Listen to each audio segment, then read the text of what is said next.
Dennis, thank you very much. I don't know that I need really 10 minutes. I value everybody's time.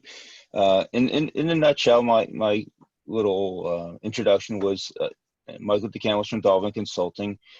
We work with small to mid-sized businesses in the manufacturing, distribution, and specialty retail industries.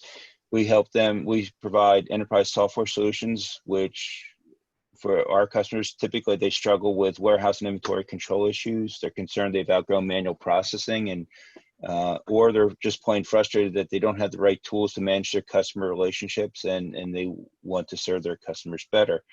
Our customers typically have those struggles and more, and we help them streamline all those processes and functions within their organization under a software is commonly referred to ERP, or enterprise resource planning. That software integrates everything in a unified database, and so the left hand knows what the right hand is doing.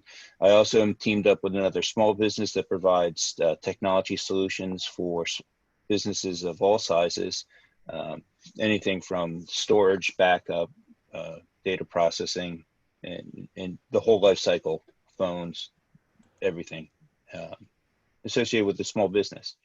And that's pretty much it for now. So do you have any specific questions?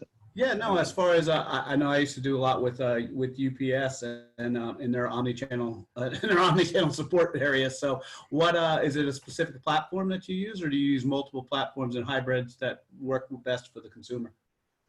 Well, we're really focused on a business. My cat is trying to jump in front of my screen.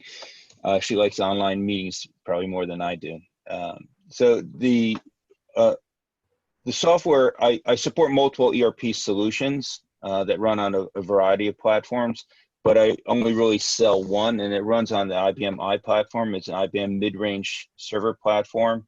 Hands down, it's the most resilient and business-focused transaction processing. We look at a lot of the technology, the desktops, the computers we're using now. Those are focused on consumer productivity. How fast can I bring up a word? How fast can I print it? And the systems that run these ERP software solutions are designed transactionally designed. So you have a number of in warehouse management and inventory control, you have a number of products are always moving in and out of warehouses. They're being picked, packed, and shipped. And so you need systems that are resilient that will be able to not go down and be able to handle that high volume of transactions. So they're optimized for transaction processing. Excellent. And as you hit the nail on the head, obviously we probably won't have anyone in our group that specifically is that because of the size of the customer. But if you can highlight a little bit more about what you do with the smaller businesses and what they, the types of, in some detail, how people can refer you people for that company, Sure. and how you might be able to help people here on the call. Sure. Well, in small businesses, right, if you're very small, like I'm a solopreneur, really, I get my cat's hitting the computer. You have a computer and you maybe use a Google Drive, or you use some sort of, the nice thing about free services online is that they're free. The problem is there's really no assurance that your data is actually backed up. You can recover it or do any of the functions. What happens when it doesn't work? What happens when that computer breaks down? What do you do? How do you function? Every business is a technology business today. It's just the way we use the technology. So the small business services, for example, you used to have a hardwired phone, but now most people have a voice over internet protocol phone, a VoIP phone. And so that thing's connects. When my office line rings, it rings on my cell phone at the same time. If the power goes out, storm comes through, my cell phone, as long as I have charge in my battery, I'm going to be able to stay connected to my customers. In other more practical terms, backing up, if you're a small business that has actually online presence or physical presence, where are you storing your information?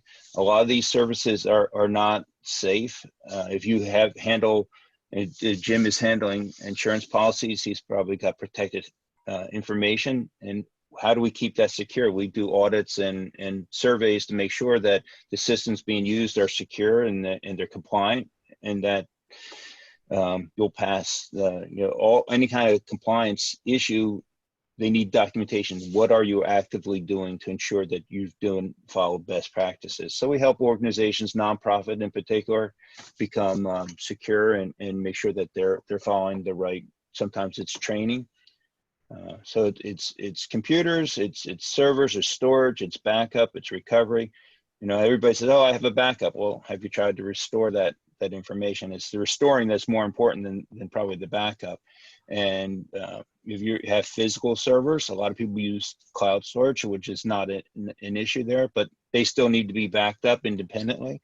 And if you have physical servers, we have solutions that will, if that server goes down, it'll virtualize it, and within 15 minutes, you're back up and running. So I don't know if that helps, but in small businesses, a lot of times we just store stuff on our laptops, and how is that being backed up, right? That helps a lot. Any other questions for anyone? Anyone other questions for?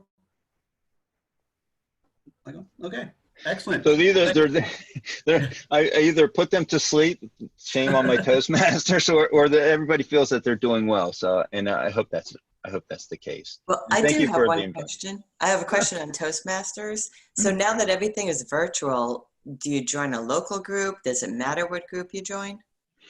Well, that's really up to you. I would still recommend something that's geographically local. We won't be virtual forever. I think now that the majority of clubs are meeting virtually. There's some corporate clubs that have some challenges because they're not in their offices. They don't have access to the technology that they would use. But at some point, you'll be meeting in person. People can join more than one club. You're not restricted. I would suggest start with one, kind of get your feet wet. But if you say you love French and France, you could join a club in France right now. You could visit them virtually, literally around the world. And I think probably extending further out, I think clubs will probably have a hybrid of meeting in person and virtually. I think especially for our officer meetings, that it's really quite convenient. You don't have to drive someplace. You can, just fire up your computer and connect. So thank you. If I'm not sure where you're located, you can use the link Jim had sent out there and contact Jim for more information, but we'd like to make sure that you get connected to a good solid club. Great, thank you. Excellent.